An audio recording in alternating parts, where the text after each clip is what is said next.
नमस्कार। पानीपत के पहले युद्ध में बाबर इब्राहिम लोदी को पराजित करता है और भारत में मुगल साम्राज्य की स्थापना करता है। और यहाँ से शुरू होती है भारत में मुगलों की कहानी, जो 1707 में औरंगजेब की मौत के साथ खत्म होना शुरू होती है और 1857 में इस पर पूर्ण विराम लग जाता है। आइए जानते हैं मुगल साम्राज्य के पतन के कारणों को। मुगल साम्राज्य के विघटन का प्रमुख कारण औरंगजेब की नीतियां और उसके बाद आने वाले मुगल शासक हैं, जो कुछ ज्यादा काम के नहीं थे। औरंगजेब के बाद गद्दी धारण करने वाले मुगल शासकों को लेटर मुगल्स कहा जाता है।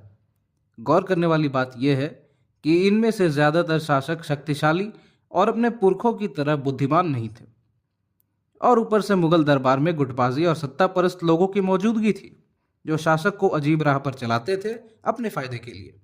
और फिर मुगल व्यवस्था सेंट्रलाइज्ड थी, जिसके कारण शासन बादशाह की पर्सनालिटी पर निर्भर होता था। और मैंने बताया ही कि लेटर मुगल्स के बादशाहों में पर्सनालिटी की कमी होती थी। मुगल साम्राज्य पहले से ही बेहद बड़ा साम्राज्य था।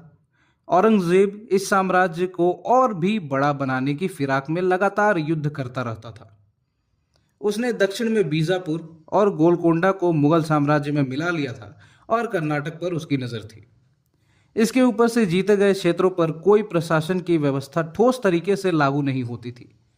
लगातार युद्ध के कारण साम्राज्य कमजोर होता चला गया और क्षेत्रीय शक्तियों जैसे मराठाओं का उदय हो गया, जिसके कारण विघटन की प्रक्रिया और तेज हो गई।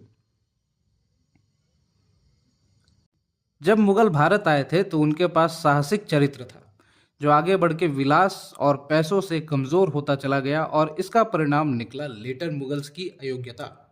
वह शासक शासन करने में अयोग्य रहे, ऊपर से दिखावे का जीवन, विलास से भरा जीवन, जिसे देखकर योग्य लोग जैसे मुर्शीद कुली खान, निजामुल मुल्क और सादत खान जैसे लोगों ने मुगल साम्राज्य को छोड़कर अलग अलग क्षेत्र बना लिए थे।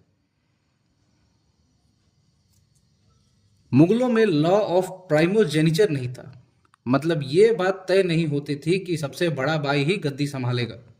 इसके कारण सारे शहजादे खुद को सम्राट बनने के योग्य मानते थे और आपस में ही लड़ते झगड़ते रहते थे। यह भी मुगल साम्राज्य के विघटन का कारण बना।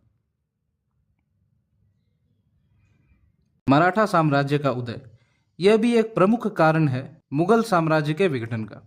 उत्तर भारत की राजनीति में मराठा सबसे शक्तिशाली होकर उभरे और आगे चलकर इन्होंने अहमद शाह अब्दाली